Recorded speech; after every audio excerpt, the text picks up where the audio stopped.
mystery, danger, splendor, adventure. Join us now for 30 years of National Geographic specials.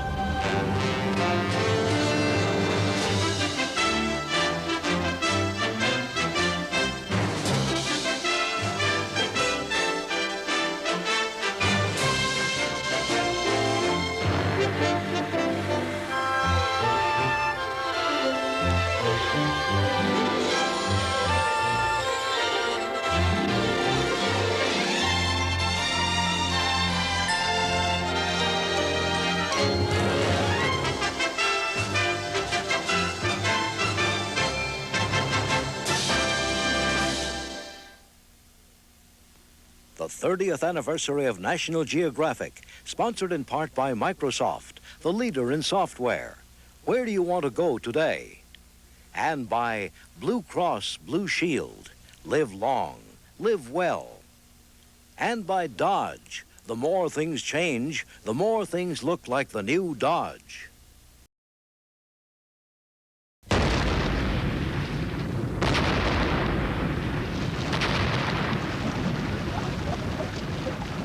In the beginning, it was an orb of fire.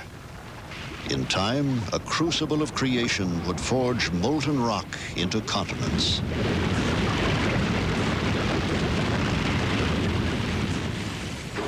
As the land cooled, gathering clouds burst forth. And the cycle of water would make this world unique in the solar system, and perhaps beyond.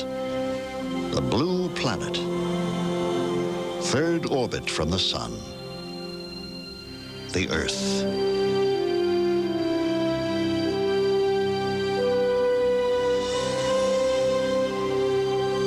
To better understand this home planet is a primary goal of the National Geographic Society. For the past 30 years, its television specials have captured the sights and sounds of Earth's many wonders.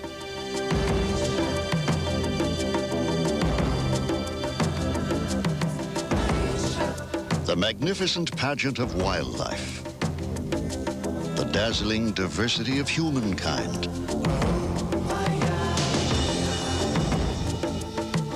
the puzzle of our origins, how a humble cousin to the apes became the only species with the curiosity to fathom the world and all that is in it.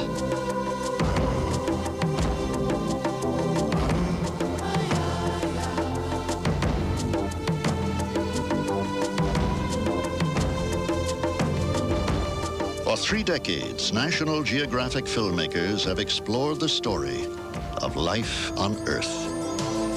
The tale begins here, in the wild, where a single law prevails: the law of survival.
In Africa's Namib Desert, one of the harshest environments on Earth, strange creatures withstand the elements and each other.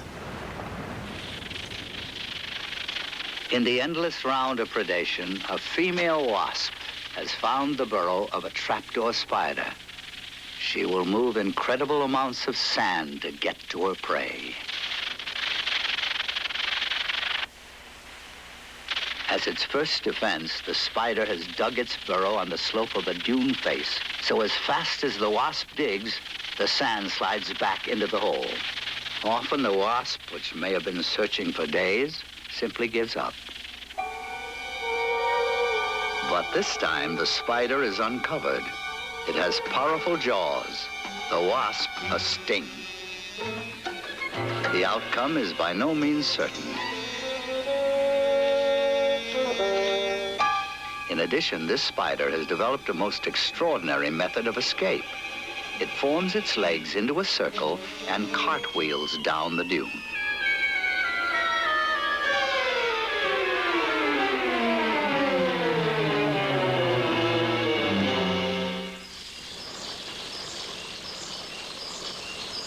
In a Costa Rican rainforest, young basilisk lizards must evade a formidable predator.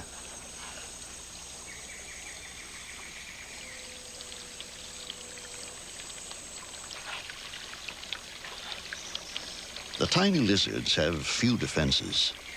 When threatened, they simply defy the law of gravity.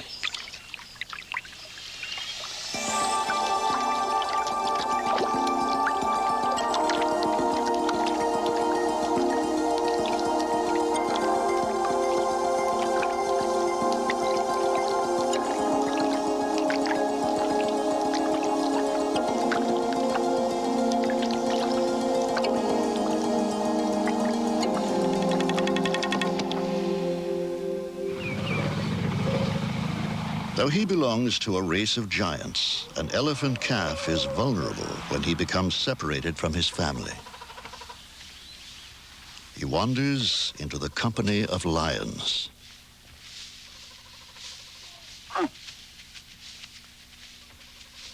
Before he can turn, the juvenile is locked in a deadly game.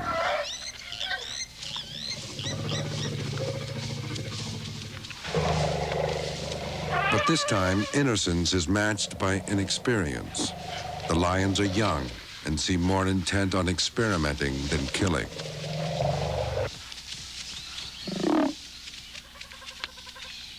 Lions often prey on the weak, but this calf is lost, not ailing.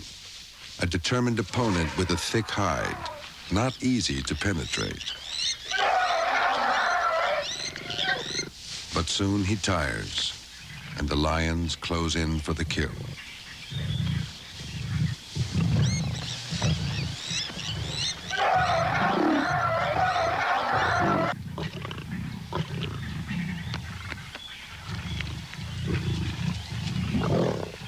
Quite suddenly, the experiment is over.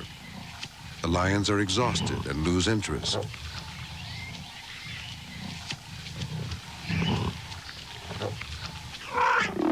Practice will make perfect for the novice hunters.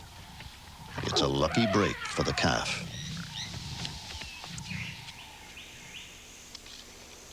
In Okefenokee Swamp on the Georgia-Florida border, a corn snake goes to amazing lengths for a meal.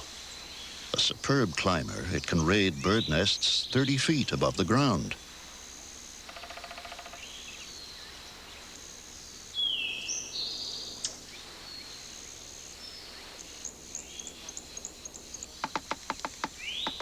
The woodpecker has a unique defense. It nests only in old pine trees, and its constant pecking causes a pungent resin to coat the tree trunk around its nest hole. The snake seems to glide effortlessly straight up the tree.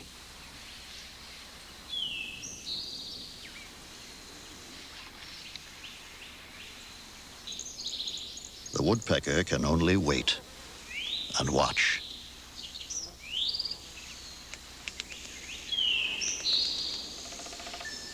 Eggs or baby birds inside the woodpecker's nest are seemingly easy prey. But now the resin comes into play. To the snake, it's a powerful irritant. Frequently, it stops the snake entirely. Even if the snake persists, it still tries to avoid contact with the resin. Often the snake ends up retreating the hard way.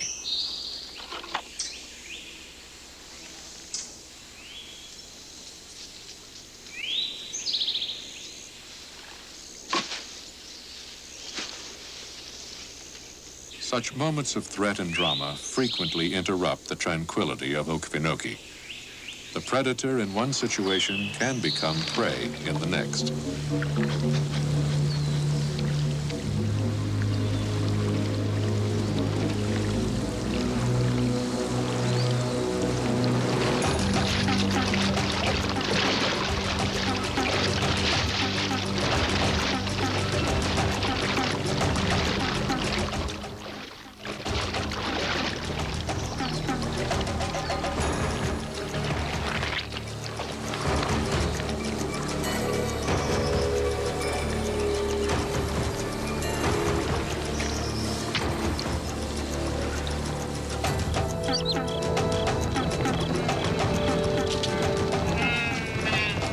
When night falls in Africa, carnivores come to life.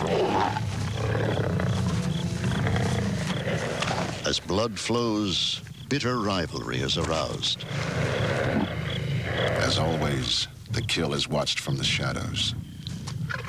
Quickly, the hyenas identify the lions and realize that the males are absent. The noise attracts the entire southern clan. As the numbers mount up, the battle begins.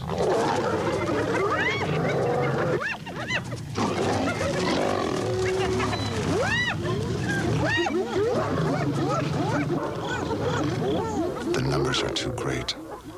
The battle too fierce.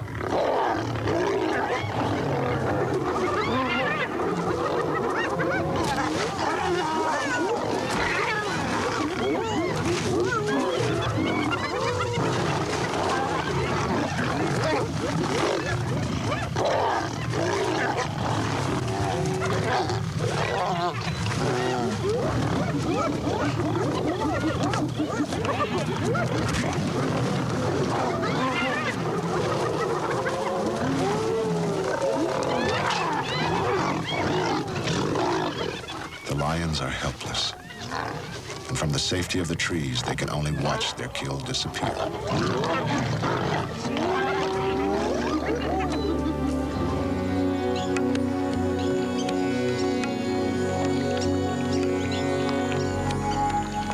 In the parched hills of India's Ranthambore National Park, permanent lakes attract both predator and prey.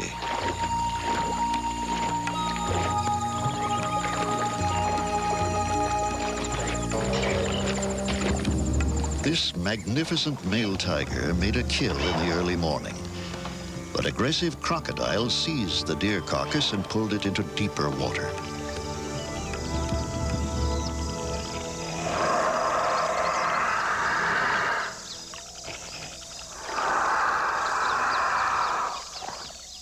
For 9 long hours, he rages over his stolen trophy.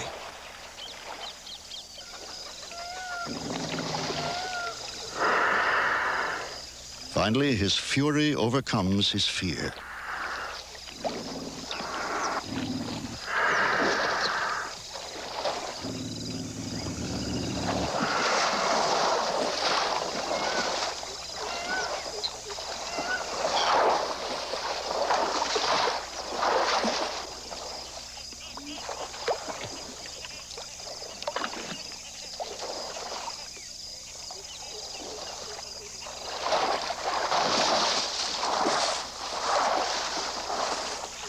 Nothing will stop him now. Not the deep water, not 250 pounds of dead weight. His resolve is matched by his extraordinary strength.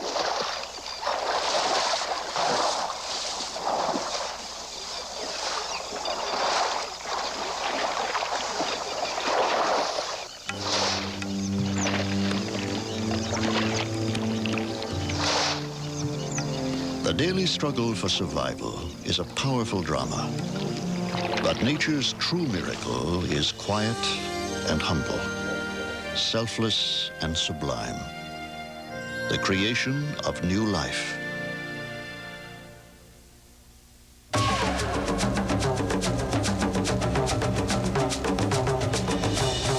Graphic Specials returns in just a moment.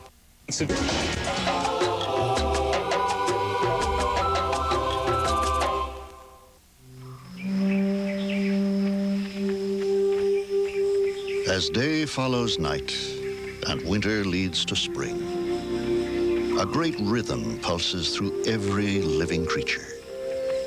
Its meaning is universal, its urge irresistible.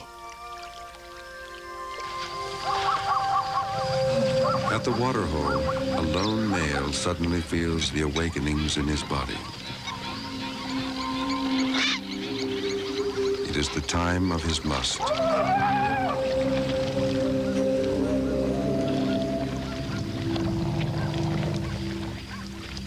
Like the new dawn, this feeling is fresh and vital. He can take on anything. Another bull has the same feelings of elation today and is also ready to confront the world.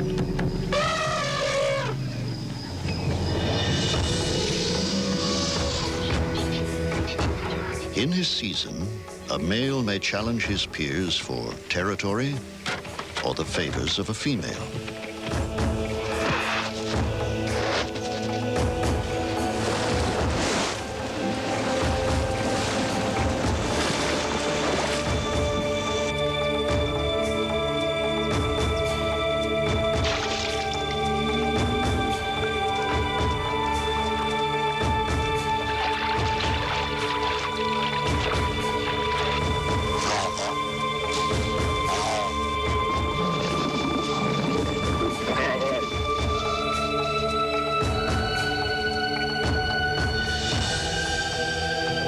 Prospective mates convey their willingness through simple touch or elaborate courtship.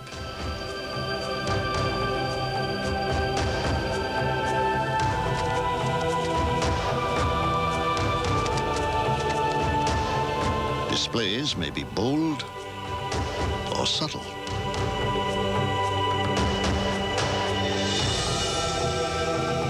Caresses tender or frantic. All are variations on the same theme. When one tiger smells the scent of another, it grimaces in what is called a flamen display. By following scent markings and listening for roars, males and females find each other.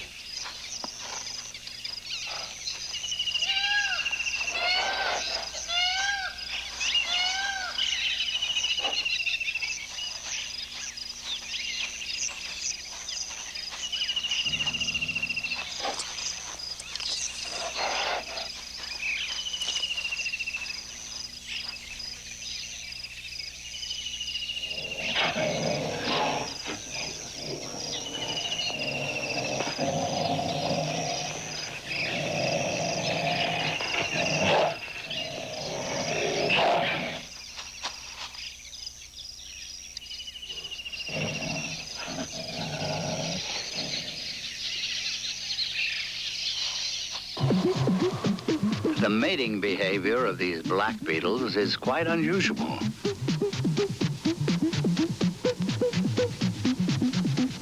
Three males pursue a much larger female. It seems to take all three to subdue the female for the mating to be successful.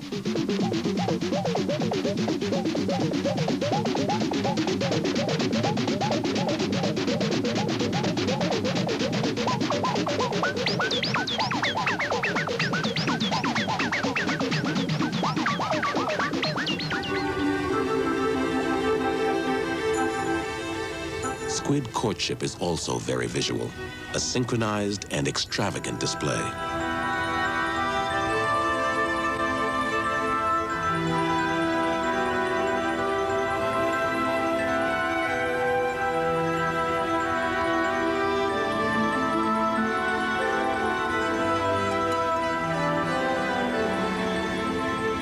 The actual mating, however, is so brief, it's almost invisible. The male lunges at the female with a special arm, attaching to her a packet of sperm.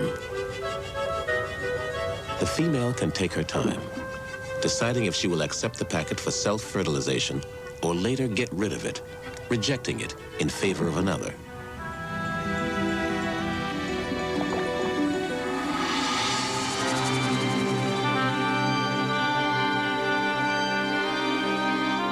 How life began on Earth remains a mystery, but each birth forges a new link in a miraculous chain that spans nearly 4 billion years.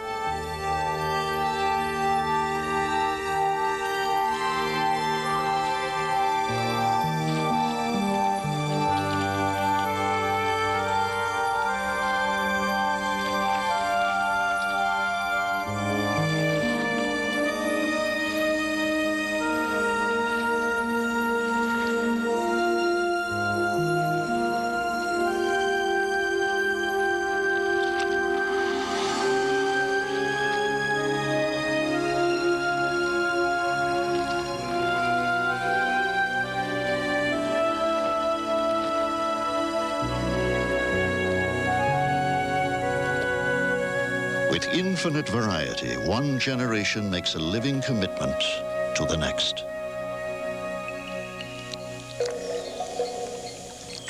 During high water, the arowana, or water monkey, spawns. The male broods the fertilized eggs in his huge mouth, and here the young are born.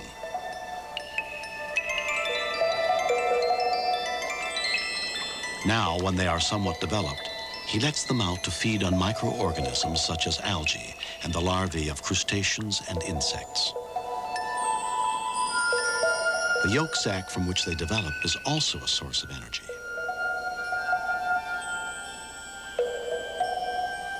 The father himself will not feed for 3 to 4 weeks until the young are grown and on their own.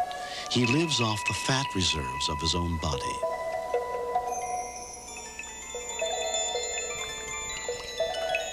If the young do not return on their own, the father goes after them and scoops them up, each and every last one.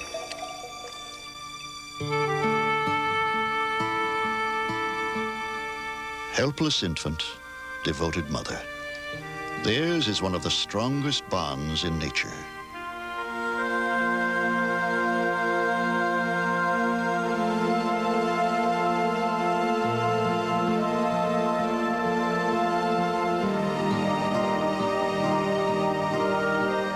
But young things must grow up, and the indulgence of parents cannot last.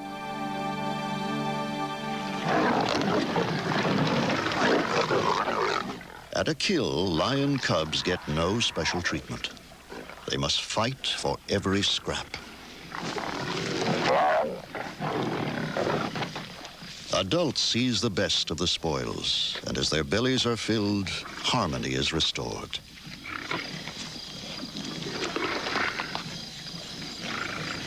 Cubs must make a fierce claim to any leftovers.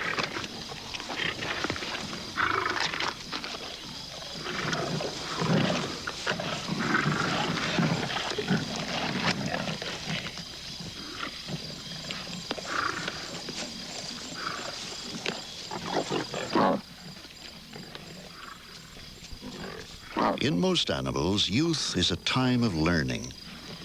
By trial and error, by imitation, and in the sheer delight of play.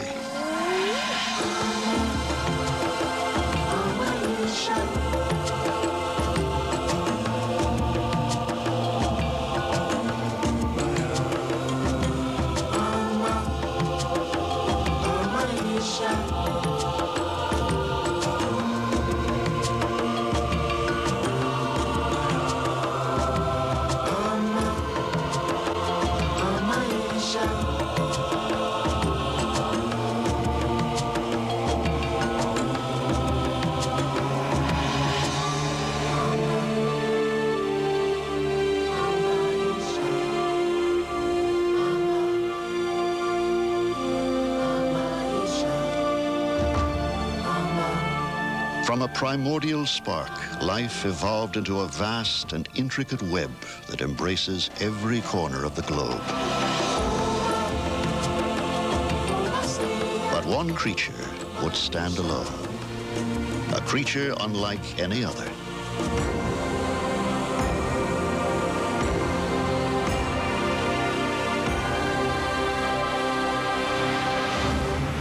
Tool user, fire tamer, creator of language, cave painter, myth maker, weaver of dreams.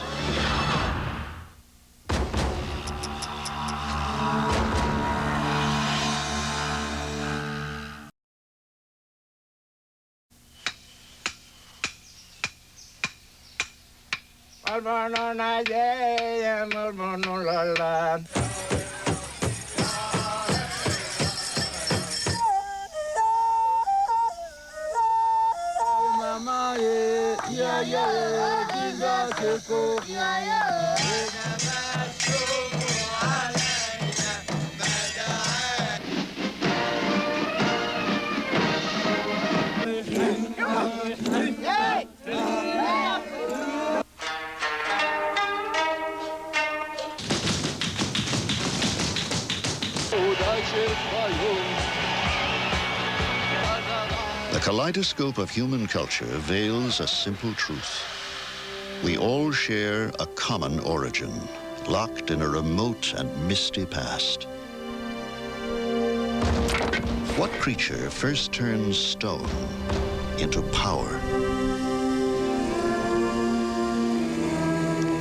When did it develop the intelligence to wonder, who am I? Where did we come from?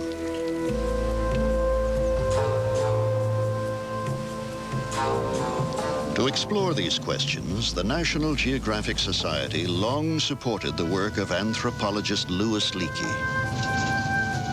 To prove that Africa was the cradle of humanity, he scoured the terrain of northern Tanzania and settled on a site at Olduvai Gorge. It was here that in 1931 we first found examples of simple tools like this, just a water-worn pebble with a jagged cutting edge. Stone tools that go back to a very, very remote past in time, nearly 3 times as old as anything previously found. Who were the men who made these tools? Where did they live and how did they live? And that was the problem that Mary and I went out to look for. We wanted the answer. Who were these men? Mary Leakey, his wife and collaborators, shared this single-minded pursuit.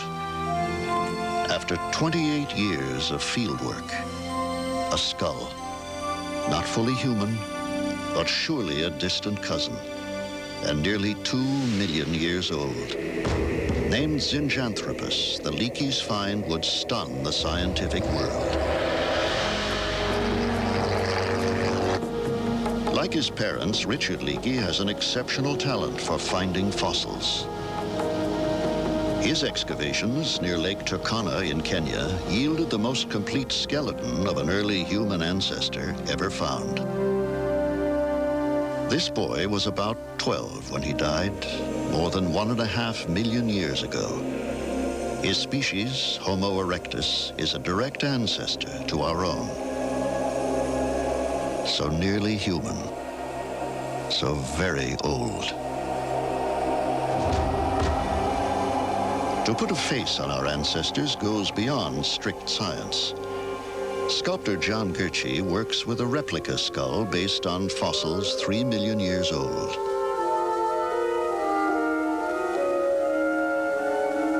Placing the eyes is often a special moment. I base the position of the eyes on scientific data, but there's often a mystical side of it as well. That is often the moment where I begin to feel that I'm being watched by the thing I'm working on, that it is not so much a thing of clay and plaster, but is actually a living being. Gertschy draws on his detailed knowledge of human and ape anatomy. Still, the final result often takes him by surprise.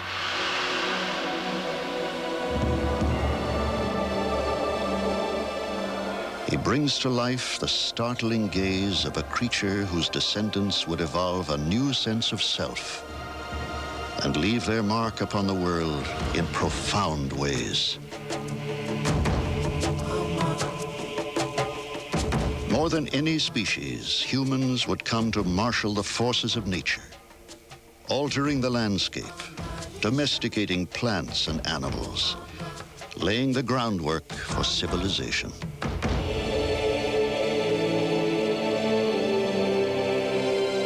fascination with the past drives archaeologists to decipher early history.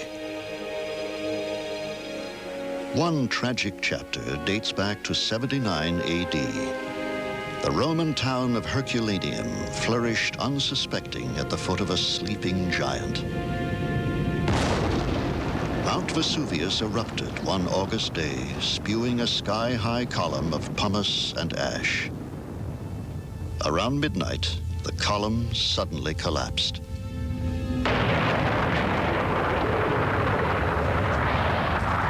A fiery avalanche descended on Herculaneum at more than 60 miles an hour. Terrified residents ran for their lives, hoping to escape by sea. They were overtaken on the beach.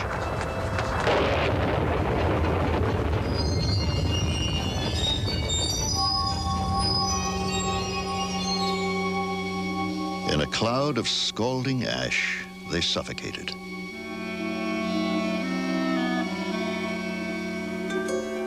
Clutched in a final embrace, these were perhaps friends or even family members. For nearly 2,000 years, the fate of the Herculaneans remained a dark secret. When excavations revealed the skeletons, physical anthropologist Dr. Sarah Beisel was invited to the site. Here she gathers touching details of the victims' final moments. As she ran to her doom, one woman carried a treasure in gold. I think she must have had them in her purse, since her arm is off in another direction. Her oil lamp was snuffed out as quickly as her own breath.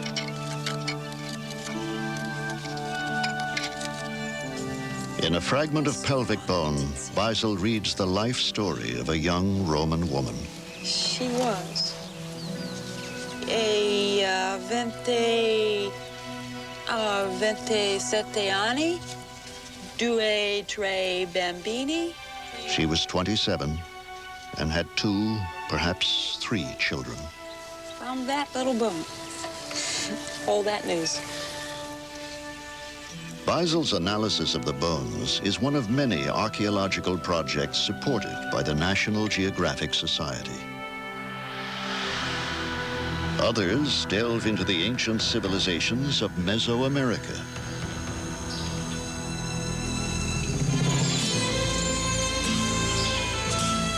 Mute for a millennium, the lost kingdoms of the Maya now speak to us across the ages. Wow, look at this. New discoveries reveal a vibrant and complex culture. At a site in Honduras, cameras record the moment as archaeologists unearth relics buried in a temple pyramid 1,300 years ago. So it's a black kind of... Oh, No ordinary blades. These were chipped from flint, the firestone, and were probably used only in ceremony. Their beauty and mystery touch a chord in archaeologist Ricardo Agurcia. You try not to forget to, take your pictures, take your measurements, and at times you forget to think about it and to think the fact that it's human beings that did this a long time ago, and that when they did it, this was very important to them. I'm touched by it, I really am. And it's a special feeling. It doesn't happen every day.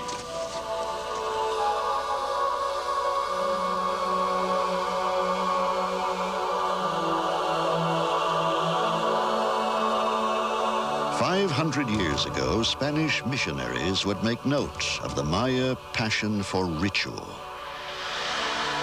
It is a practice shared by every culture on Earth.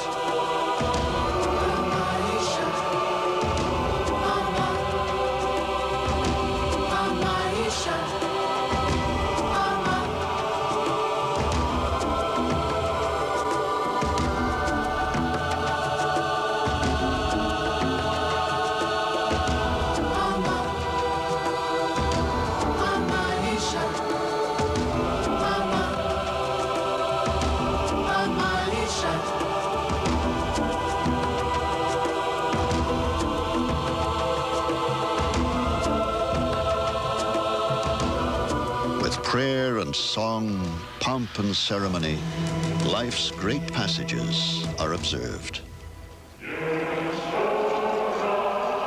One of World War II's bloodiest battles was fought in Stalingrad, the city now renamed Volgograd. Here, a giant statue representing Mother Russia salutes the fallen. In 1976, a National Geographic film crew was granted unprecedented access to the former Soviet Union. This is a rare glimpse of Victory Day, May 9th, a day of remembrance. Every year, millions travel to this hall to pay their respect. Seeming to struggle toward the sun from the depths of the earth, a huge hand holds an eternal flame in tribute to the thousands of heroes whose names line the walls.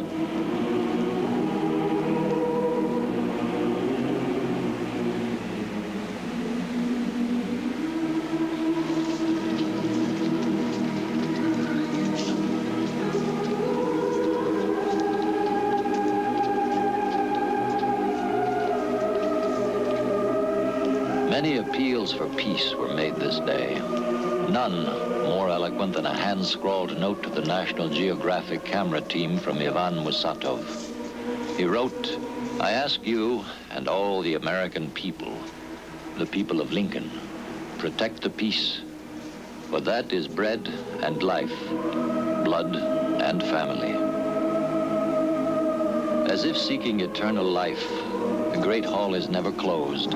Tape-recorded voices singing Schumann's Träumereien never still. And every day, every hour, a rigid and precise changing of the guard.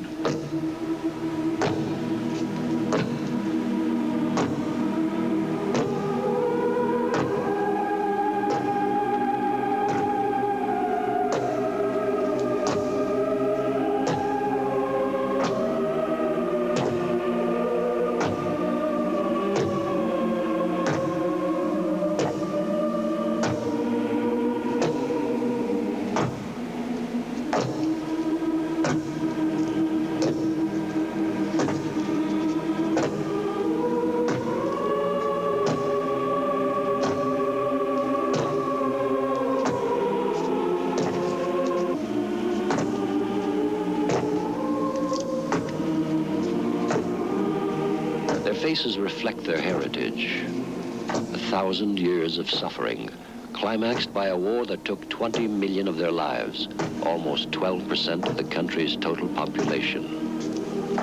Scarcely a family was untouched. Passed along to new generations, the memories are not allowed to die.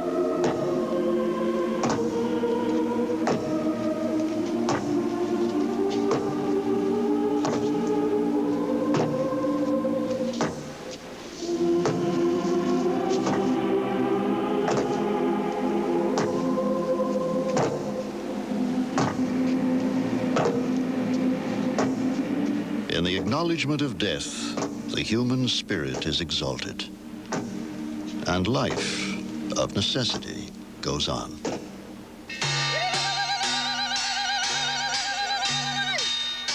In the old city of Jerusalem, the union of man and woman is cause for joyous fanfare. The bride of European ancestry carries on her groom's family tradition. She wears the elaborate jewelry and costume the Zadoks lend to bridal parties for a ceremony called the henna that accompanied every Jewish wedding in Yemen.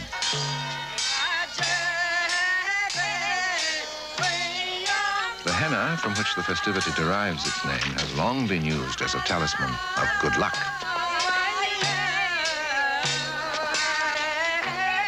If the henna applied to the hands of the bride and groom remains in the morning, their wedding will take place. In a city divided by 3,000 years of strife, two become one, and love scores a small victory.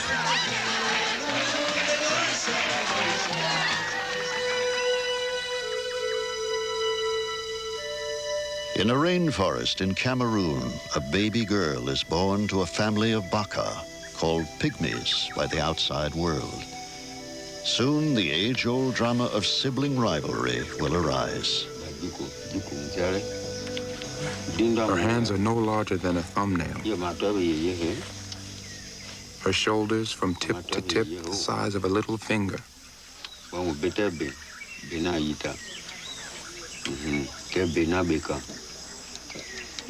Ollie is distraught. The baby has taken his place beside Denny.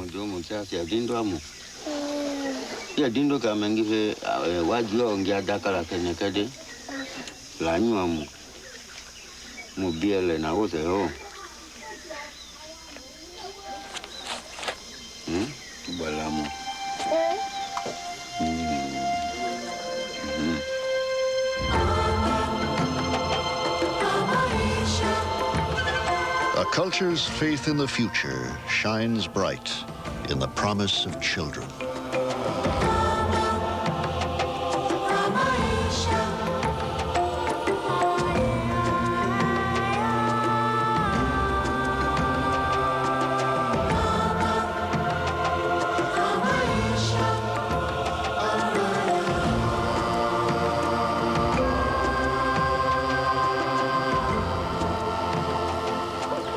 Childhood is a time of learning. In Bali, 11-year-old Wayan Mastri pursues studies in 2 languages, one Indonesian, one Balinese. Equally important to her education is the practice of an ancient discipline. Every Saturday night, Mastri and the others are transformed from schoolgirls into court dancers. Legong Kraton, its story drawn from 13th century Java, was once performed only in royal palaces. Traditionally, Legong is danced by girls who have not yet reached the age of puberty.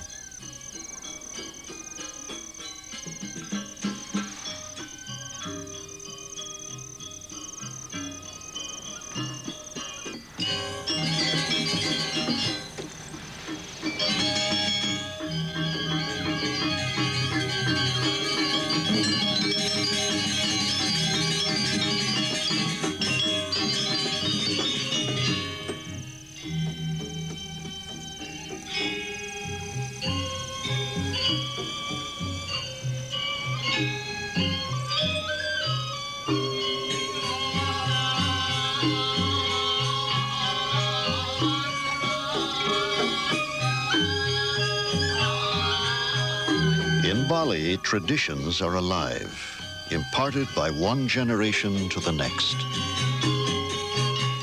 Legends of the past cast shadows on the present.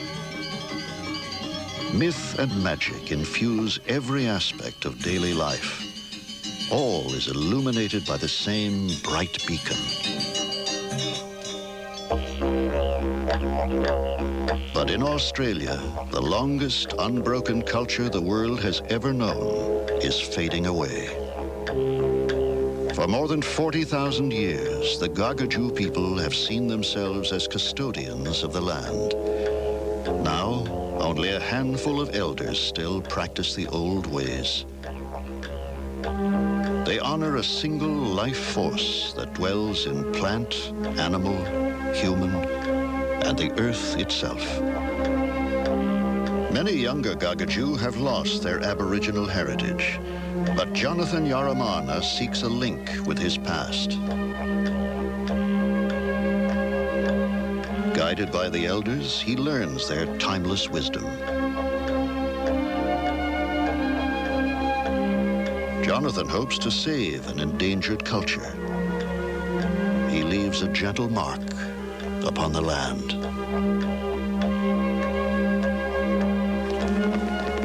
Around the world, our tie to nature is breaking. How far we have come. How far will we go?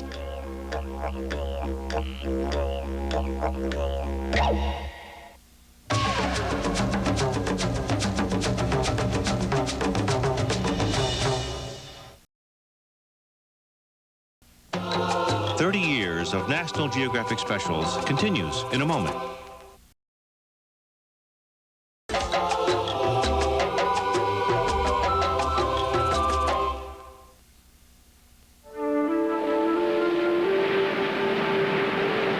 Left to our own devices, nature maintains an exquisite balance.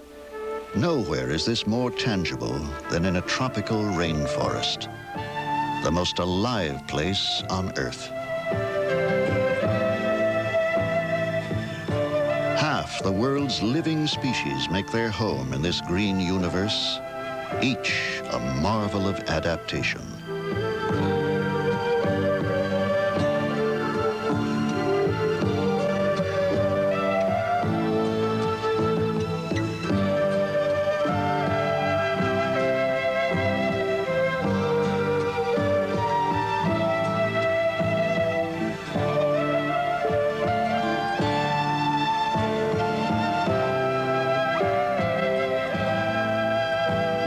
Countless species here could not survive anywhere else, but millions will be extinct before scientists have even identified them.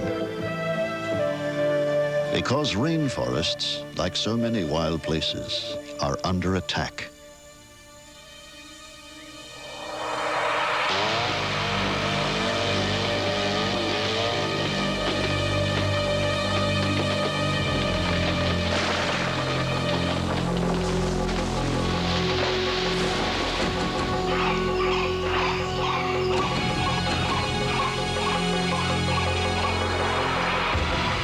One aggressive species has taken precedence over all others, claiming dominion over the Earth.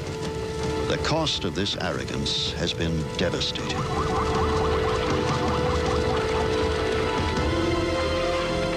But a new ethic is emerging, fueled by the conviction that every species has the right to be.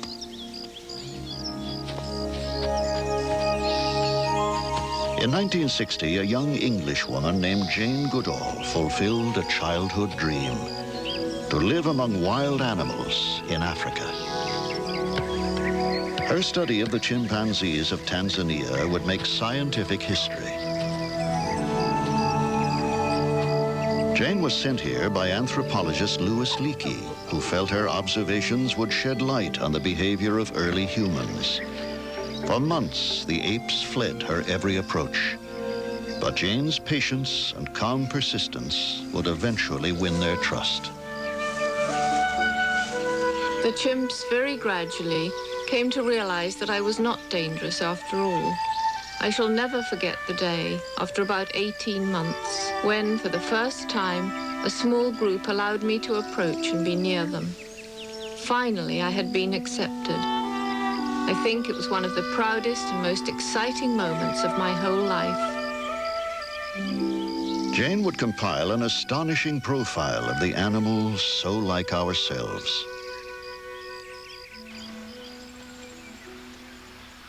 During the rainy season, chimps seek out winged termites as a tasty treat. They know that termites are hidden within the nest. Jane would observe that the apes also know how to get at the insects, using a stem of grass and remarkable ingenuity. In defense of their nest, the termites grip onto the grass, and with utmost care, the chimp gently draws them out. As a stem becomes bent, the chimp breaks off the end to make it work more efficiently.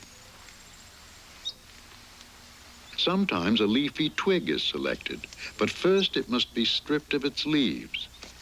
In these actions, modifying natural objects for a specific purpose, the chimp is not only using, but actually making tools. Tool using always used to be considered a hallmark of the human species. When Louis Leakey first heard about tool using at Gombe, he got extremely excited and said, now we have to redefine man, redefine tool, or include chimpanzees with humans.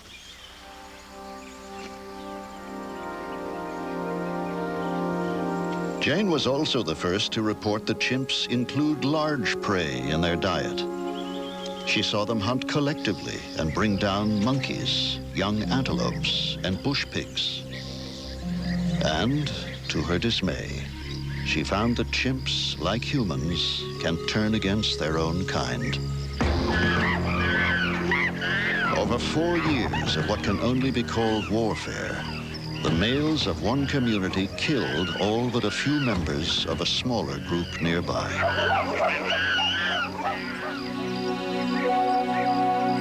But if chimps provide a dim reflection of our own distant origins, we should also remember their deep-seated need for reconciliation, their caring and compassion.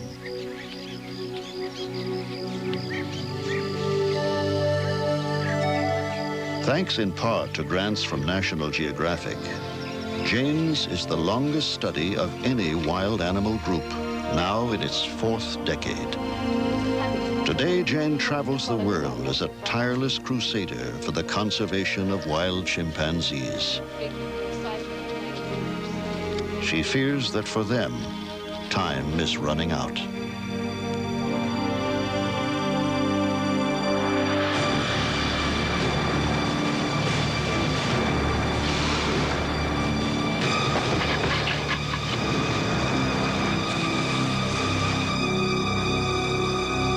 In this century, an exploding human population has become the single greatest threat to life on Earth. Not since the demise of the dinosaurs some 65 million years ago has the world witnessed such a dying off.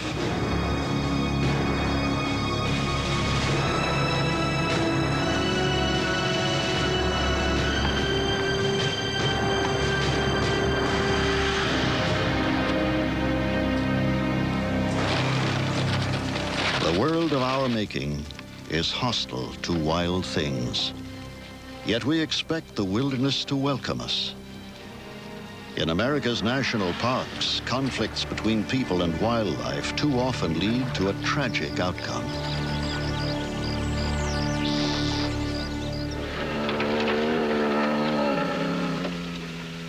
Concerned about the fate of the grizzly in Yellowstone National Park, twin brothers Frank and John Craighead conducted the pioneering scientific study of the great bear. Among the first to sedate a bear for handling, the Craigheads perfected their technique through trial and error. As work continues on number 36, John Craighead sees that the bear appears to be shaking off the effects of the drug. He must keep close watch on its breathing and eye movements for signs of premature recovery. Well, let's get a cast of the paw now. The team prepares to make a plaster cast of the grizzly's paw. Its size is another indication of age. Uncertain of how the bear is reacting to the drug, John wonders whether to risk another injection. Too much might be harmful. Concerned as much for the bear's safety as his own, John decides against another dose. The team will have to complete the work as quickly as possible. Breathing faster, I better watch him now. Now the drug is quickly losing its effect. Number 36 will not hold still much longer, and John cancels other planned experiments. There is time only to complete the impression and perhaps place a tag in the grizzly's ear. That'll be a whole day. You gotta get up. Watch it.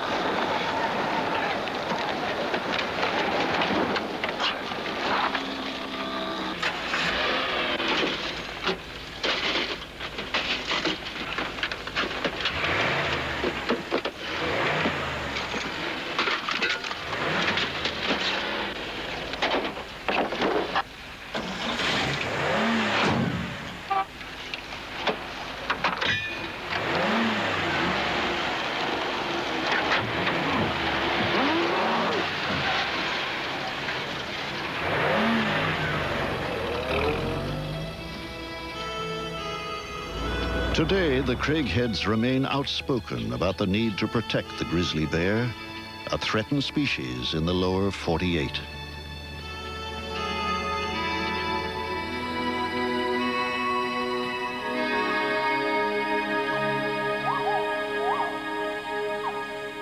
Some wild places seem beyond the reach of humans, haunted by beasts that inspire terror.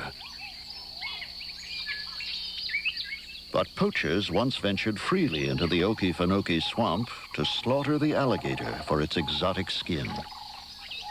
In 1937, the swamp was made a national wildlife refuge with stiff laws to protect the huge reptiles. To biologist Kent Vliet, these are fascinating animals. At an alligator farm near the swamp, his studies bring him eye to eye with his subjects.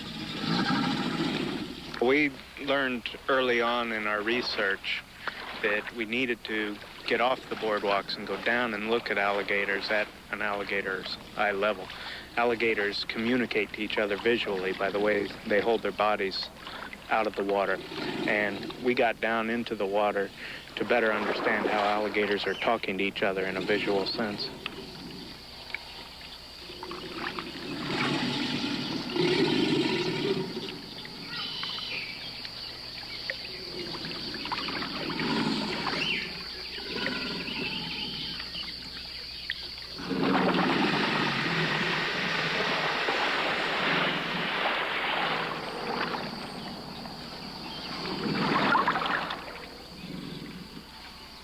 I look for animals that are obviously directing themselves toward me as aggressive animals.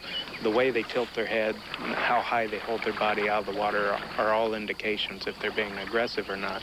Not all the animals that come toward me are aggressive. Many are curious, but I still have to treat them all about the same. I can't let them get too close to me.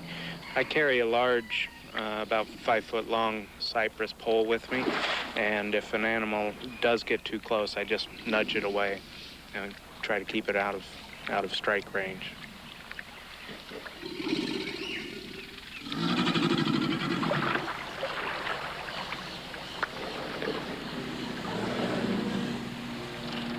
Vliet's experience helps dispel age-old myths of alligators as mindless killers. He creates for them a whole new image.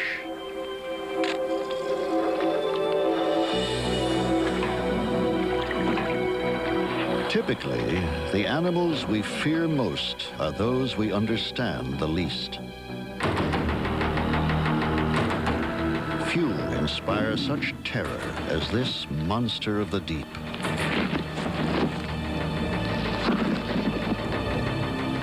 But statistics reveal that sharks seldom live up to their reputation as vicious man-killers. The truth is, sharks are far more likely to be our victims. Every year, fishermen reap the bounty of squid runs in the coastal waters of the eastern Pacific. It's hard work, and the men tolerate no competition. Here, the shark is considered a hated rival, to be shot and killed on sight.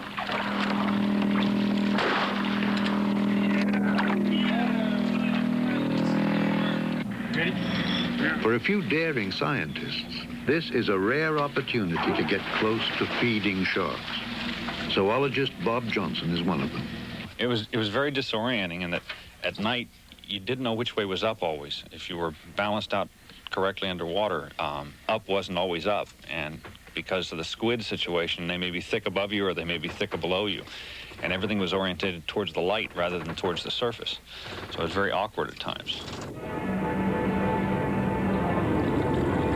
You'd see the sharks coming underneath, and you'd finally try and get in. And of course, the instant you get in, you're blinded, and you can't see them anywhere. And when you do see them, they're right in front of you all over. They'd be racing past you, eating gulps of squid.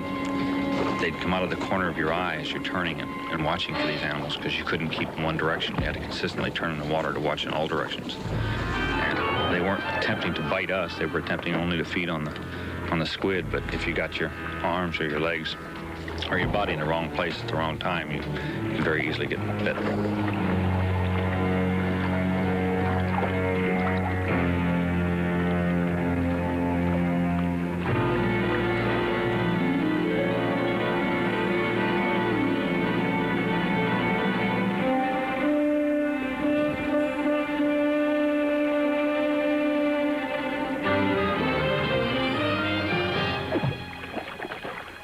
For millions of years, sharks roamed the oceans unchallenged.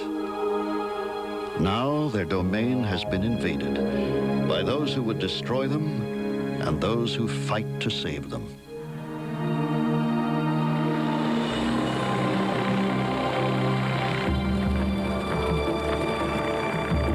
The wild has become a battleground where conservationists wage a war against time and indifference.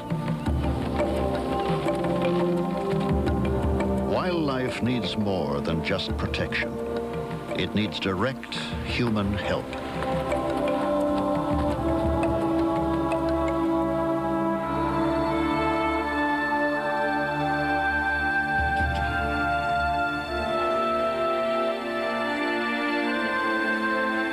All too many species survive by our consent alone.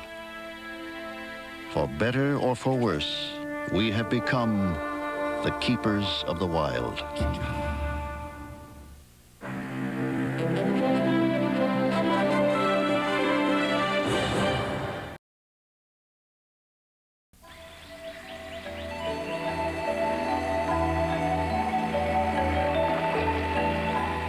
With admirable determination and a research grant from National Geographic, primatologist Birute Galdikaste was just 25 when she embarked on a daunting expedition into the remote rainforests of southern Borneo. Here Birute began a dual mission: to study the wild orangutan and to rehabilitate young captive orangs like Majid. Majid was the 12th orangutan to join our camp. All were orphans. Their mothers were killed so that the youngsters could be taken and sold as pets, some worth as much as $5,000 on the black market. They had never known life in the wild. It was my hope that we could prepare them to survive on their own in the jungle. Here they come. For Birute, the young orangs pose a unique problem. No. One thing she understands all too well about the rehabilitants: discipline has no effect at all. Unlike most other primates, the young orang is never disciplined by his mother in the wild. Perhaps because orangs must lead a solitary life, there is no need for social rules, no codes for group behavior. Don't you wish you were less charming? Problem being married to a pile of apes.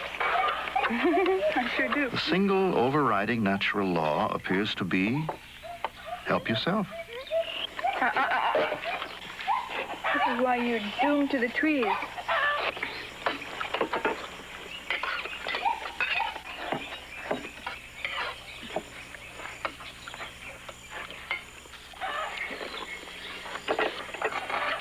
What do you want, Mio, huh? Now that was unfair, Sugito. Though she is a scientist and the rehabilitants interrupt her work in the forest, there are times when Birute has mixed emotions. Mine. Not yours, mine. She hopes that someday they will all return to the wild. Still, they will be missed.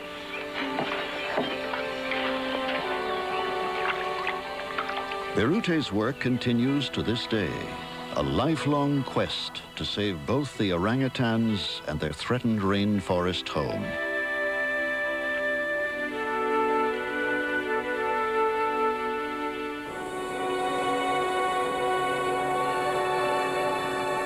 A strand of jewels scattered across the Pacific, an enticing vision of tropical paradise.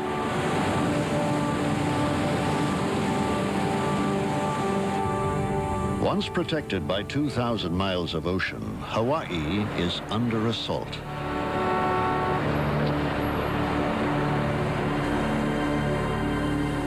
One quarter of all U.S. endangered species are found here. 70% of Hawaii's native birds are extinct.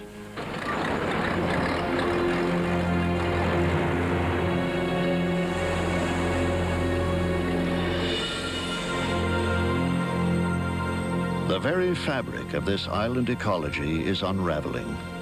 Its plight is embodied in the brigamia, a species of flowering plant that clings to life here. The island of Molokai. Up here, an insect is missing. Something is supposed to pollinate these bizarre plants.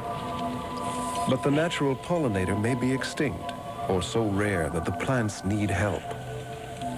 A moth could easily flutter from flower to flower, but for humans, the task is not so easy.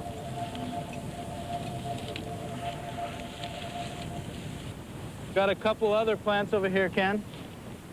This one's kind of hiding back in the bush. It's got buds on it, just a few, very early. This one's going to be flowering for quite a while. Now, field biologists are the pollinators, and they must accomplish their task perched on the tallest sea cliffs in the world. One moth stand-in is collecting pollen. Another delivers it.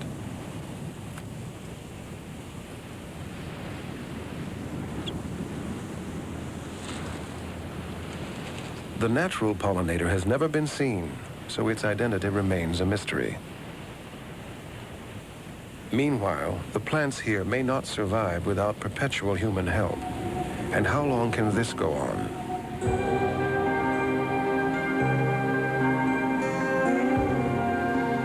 No alarm bell sounds when a species is lost, an estimated 6 every hour.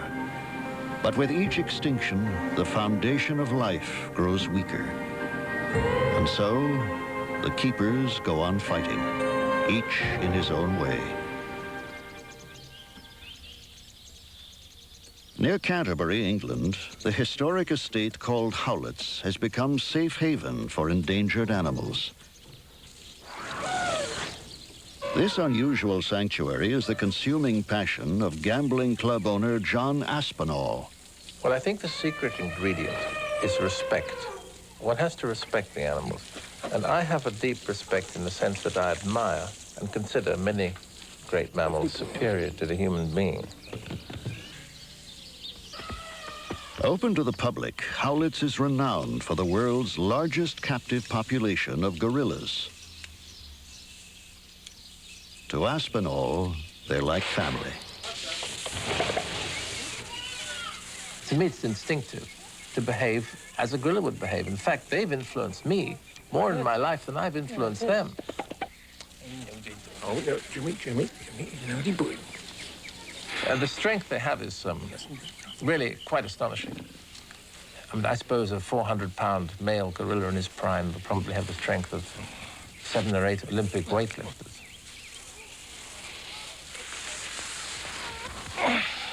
We have one band now of 16 or 20, and in 10 years we'll have 2 bands of 16 or 20. And in 25 years, I reckon here we'll have 60 or 70 gorillas here in 3 different bands. And at that point, if there is stability in West Africa, political stability, then we could siphon them back to the land that we stole from them. So there is a grand design, a purpose. It might be described as a romantic dream. I hope it isn't a romantic dream. I'm an optimist and a gambler, so I think that it might happen. It's a long shot, and a long shot is better than no shot. Aspinall is banking on a brighter future, but for now, turmoil in Africa still threatens the great ape. Ultimately, the salvation of wildlife will not come without sacrifice. More than any individual, Diane Fossey personified this sad truth. Her years of painstaking observation in Rwanda would dispel the age-old myths and reveal to the world the shy, unaggressive creature she came to know so well. Getting ever closer to the animals by imitating their behavior, Fossey would find one to be the most gentle and trusting of all. One animal who was very prone to spend a great deal of time near me was Digit. And I think it is because he has no peers within his group that he was so attracted to me. He was very curious and always very anxious to come forward and investigate things like the cameras, thermoses, notebooks, or gloves.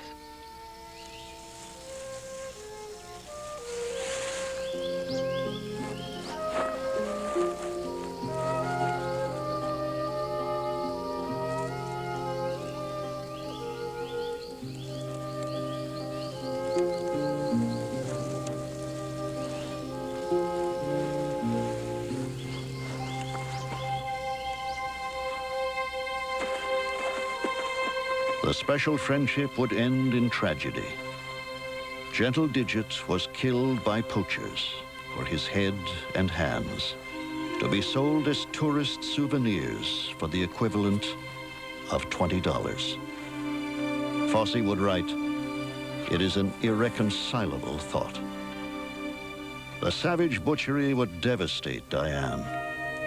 Vowing that Digit's death should not be in vain, she made the story of his murder known around the world through her letters and articles. She organized anti-poaching patrols, but the slaughter went on. A meadow near her cabin became a cemetery.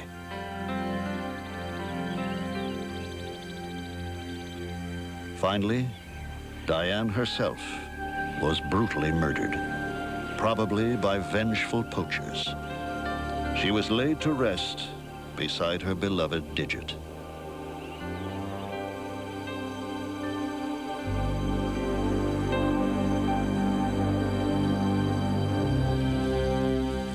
Today, others continue Fosse's work, but the fate of her mountain gorillas remains in doubt.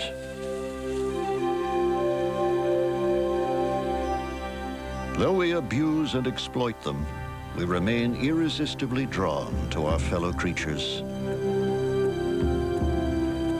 Increasingly, tourist dollars suggest that wildlife might be worth saving.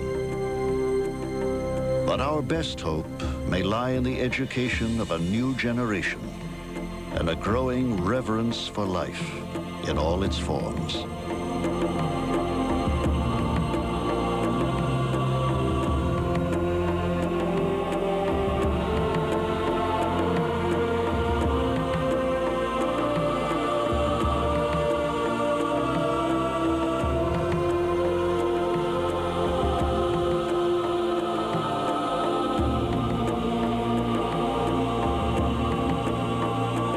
Let us celebrate our kinship with all the wild things and spare ourselves the unbearable loneliness of their vanishing.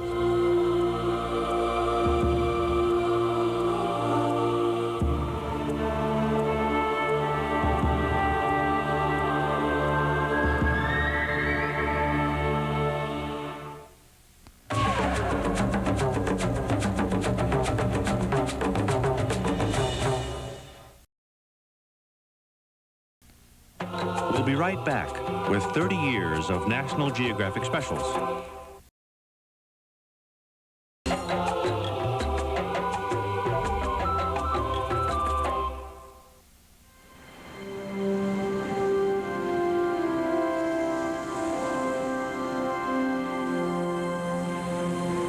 Terra incognita, unknown territory. Not long ago, these words evoked the mystery of unmapped continents, vast and forbidding. Then a breed of men and women called explorers would open untold frontiers to us. In 1917, one of the first National Geographic expeditions to be documented in motion pictures explored a rare freak of nature, the Valley of 10,000 Smokes in Alaska. This bizarre landscape was the aftermath of a gigantic volcanic explosion several years before. In this nightmare world, superheated steam hissed from millions of vents, and often it seemed the ground itself was alive. Scientists attempted to explore the larger fissures, but barely escaped being boiled alive.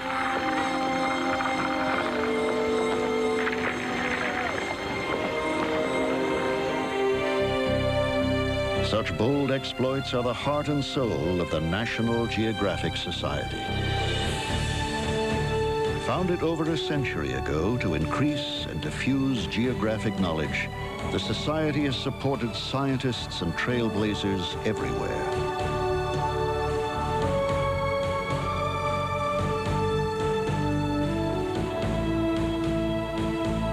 From the first glimpses of the ocean deep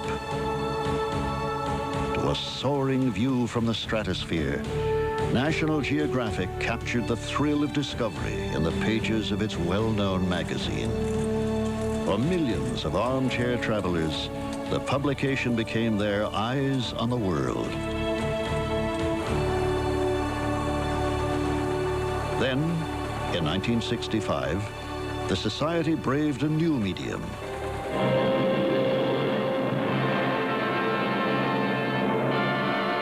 Color television.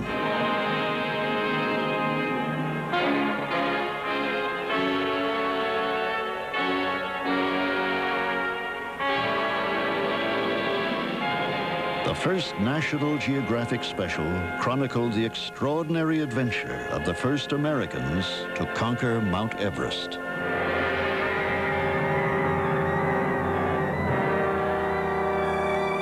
Two years in the planning, the expedition was launched in February 1963 with a climbing team of 19 Americans and 32 Nepalese Sherpas.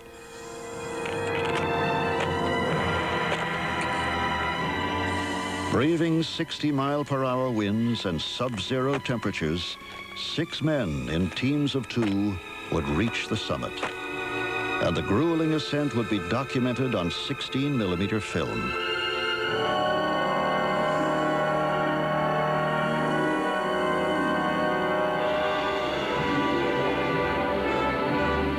One o'clock in the afternoon, May 1st. Jim Whittaker and Nawang Gambu set foot on top of the world. They plant 2 flags, the Stars and Stripes and the colors of the National Geographic Society. Buffeted by fierce winds, another team would take the first motion pictures ever shot from the highest point on Earth.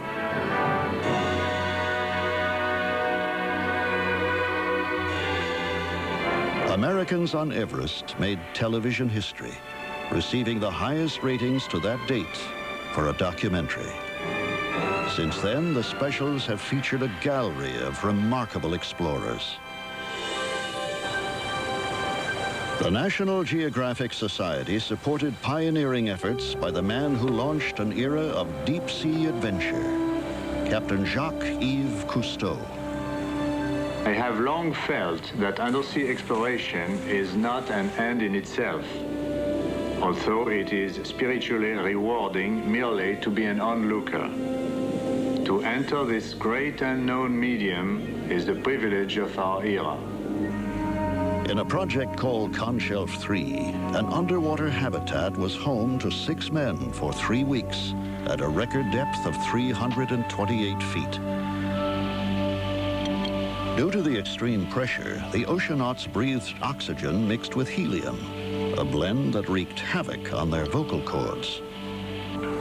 Allô, là-bas? On va franchir les passes maintenant. They sound a bit like Donald Duck, and it will take several days for the oceanauts to understand each other. Though they cannot feel the pressure, countless little details make them keenly aware of its presence. Water for breakfast coffee does not boil, even though heated to more than 300 degrees. The heat-diffusing properties of helium make smoking impossible. Tobacco won't stay lit. Somewhere in Paris, the chef who prepared the Conshelf cuisine will be pained to learn that his efforts were wasted. Although the oceanauts eat heartily, they cannot enjoy their food because the mischievous helium has dulled their taste and smell. They douse much of their food in ketchup. But Call finds that caviar is caviar, helium or not. Itching with youthful impatience, the oceanauts at last come to grips with their adventure, the greatest challenge divers have ever faced. Philippe Cousteau will write in his diary, "As soon as I have cleared the sphere, I am struck by the absence of the surface. A total absence, felt like a chill. Darkness covers us like a shroud. My searchlight beam disappears in all directions. except on the flattened gray bottom. I must find ways to fight the cold and forget my fright. The oceanauts measured the effects of artificial light on aquatic life and collected bottom samples to test for pollution. They repaired a dummy oil rig in less time than workers on land, proving that humans can live and work on the sea floor. Conshelf 3 marked a milestone in undersea exploration. Clear to stand up. Hey,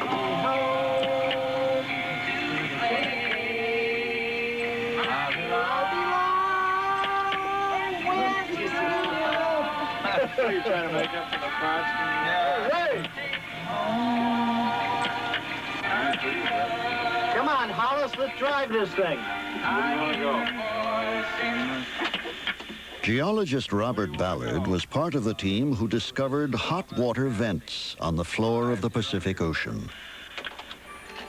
At a depth of 8,000 feet, darkness is total. Temperatures just above freezing. Do you see that white stuff along the edge of the rocks? That's spaghetti. When you see that, you know you're getting close to a vent. For decades, scientists assumed that without sunlight, little life could exist here. They were dramatically wrong. Where two huge plates of the Earth's crust pull apart, warm, mineral-rich water seeps through, and life abounds. My God, look at that. Isn't that fantastic? It must be at least 10 feet tall. And look at how many there are. Look at all that material in the water. It's just like a soup. You don't see this much life in shallow water. The smallest color video camera for its time would record the first close-up images of these bizarre life forms, members of an ecosystem sustained by chemicals rather than sunlight.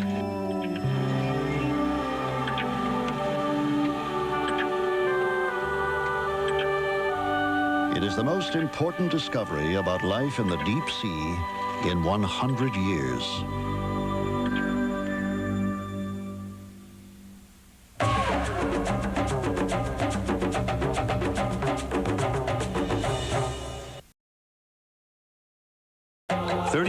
Of National Geographic Specials returns in just a moment.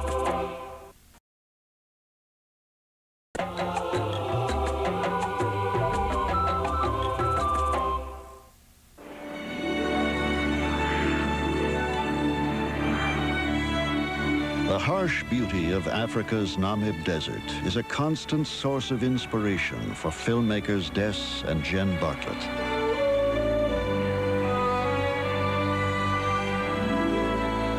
For nearly a decade, they have combed these endless sands, photographing the sparse and unusual wildlife that lives here.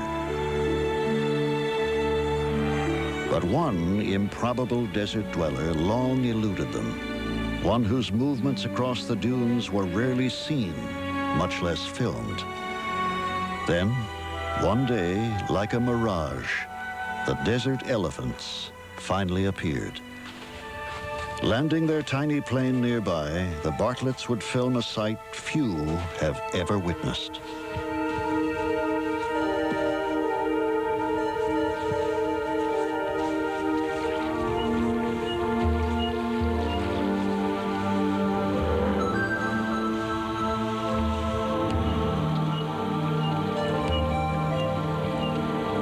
These rare desert elephants are nomads, sometimes crossing up to 50 miles of dunes between waterholes.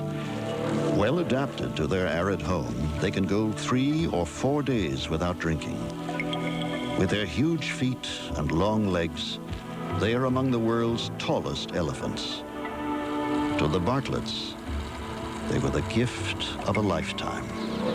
The whole herd stayed all day long, and they had a tiny baby who was less than a week old, probably only a day or two old, and that was a great thrill. Then it kept hidden for most of the day, and then late in the day, around 5:30, 6:30, the matriarch led the herd out and headed right into the dune area, which we'd never expected to see. The bulls went up the slip face area, and it was late in the day, therefore their shadows came in backlighting down the dune, down the slip face, and it was a beautiful sight, and it was a highlight of our life in many ways, in that you can't plan these things, you can't set them up, you've just got to take advantage of when it happens and make the most of it. There's little dots in the distance now. Where do you think they're going? I guess it has to be Ganyas, but that's another 50, 60 kilometers more. I've got a long walk tonight. Over the years, exploration has become the Bartlett's way of life.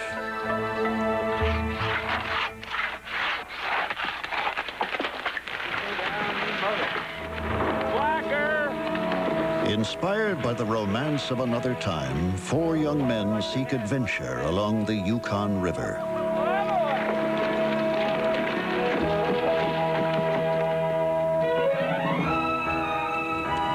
In 1897, throngs of prospectors passed this way, lured by Klondike gold.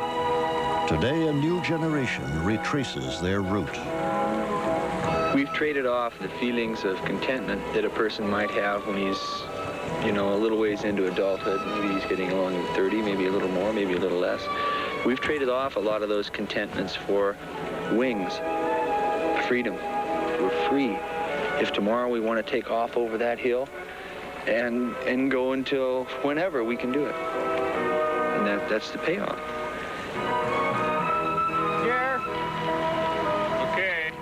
There she is. And you can already see where it's already got a whirlpool going right in there. The fast currents and narrow channels of Five Finger Rapids will put the raft and the oarsman to the ultimate test. Looking pretty bad, boys. Yeah. Now, you give me a hand on the sweep.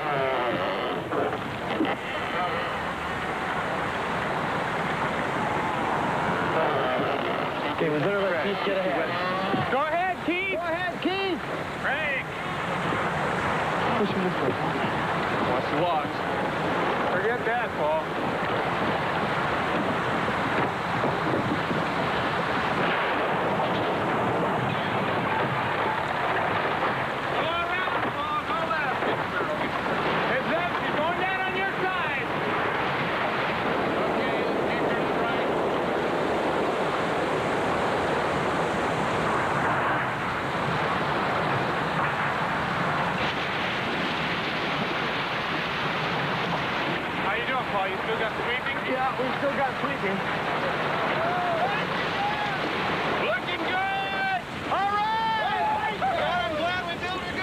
The challenge of the rugged outdoors appeals to many explorers.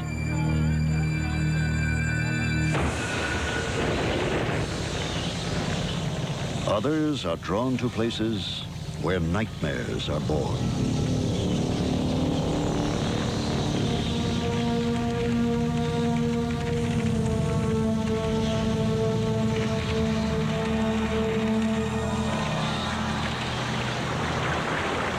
Underground caves harbor a dark, forbidding universe. But in the United States alone, 16,000 caving enthusiasts seek out this underworld. The sport attracts a surprising cross-section of adventurers. For 9-year-old Leah Brown, getting into a cave is half the fun. I like the deep pits because when they're deep, you get to go fast more. That's why I like the deep pits. Because the short ones, you don't get to go fast very long. See, when you're going fast, it's real quick to get to the bottom if they're short. But when they're long pits, you get to go real fast for a long time. The first time I did it in a pit, it was only a 90-foot pit. And I didn't get scared. I don't get scared very easily. I like going fast. When I go down fast, the floor is real tiny, and then it starts getting bigger and bigger. And I like to watch that.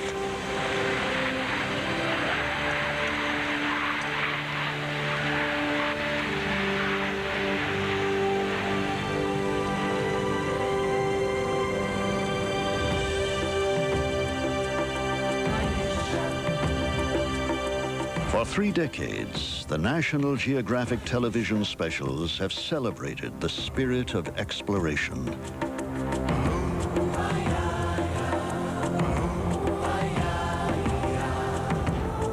To seek out the unknown.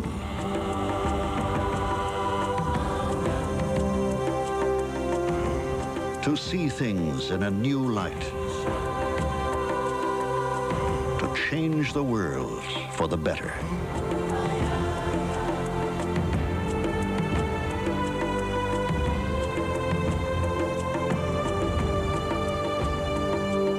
To risk everything for a dream.